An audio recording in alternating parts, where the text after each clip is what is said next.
दिक्कत कहाँ पर आता है दोस्तों, यहाँ पर देखा दे पुल्ली है, तो पुल्ली का जो वायरिंग डैमेज हो जाता है। इधर का जो वायरिंग है हमारा, ये वायरिंग डैमेज हो चुका है। तो चलिए इसको चेक करके बता दे। इस पुल्ली को अंदर डालेंगे यहाँ पर और आपको चेक कराएंगे। यहाँ पर अंदर लगा दिए, यहाँ पर साउंड सुनने में आ रहा होगा, पूरा तरह से साउंड कर रहा है। तो वायरिंग कौन सा गया है, जो वायरिंग हमारा ये जो है इधर का वो सही है, ये छोटा वाला वायरिंग है ये डैमेज है।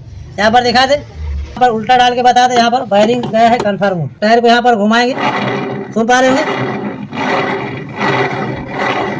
तो क्या पता चला, ये वायरिंग जो हमारा डैमेज है, तो वायरिंग को नया ठोकेंगे। पहला ये वायरिंग को नया ठोकेंगे और ये बेल्ट को भी नया डालेंगे इसमें।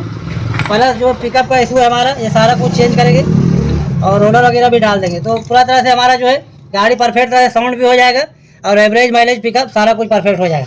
चलिए सारा सामान ले लेते हैं, इसका वायरिंग भी ले लेते हैं। सारा कुछ लेने के बाद आगे के आपको बता दें। पर दिखा दे, सारा सामान हम लेकर आ चुके हैं। ये जो हमारा एक पूरा कंप्लीट नया डाल रहे हैं, तो इसमें रोलर सारा कुछ सेट आता है, कुछ भी देख पा रहे हैं इसमें सेट आता है। तो ये हमारा कंप्लीट हो चुका है। प्लस का आवाज था यहाँ पर हाउसिंग का वायरिंग का, तो यहाँ हाउसिंग का वायरिंग को कंप्लीट निकाल चुके हैं। तो इस नट को इसलिए लगा देते हैं कि इसका पतला थ्रेड रहता है, कभी थोड़ा बहुत भी लग जाएगा तो दिक्कत में आ जाता है।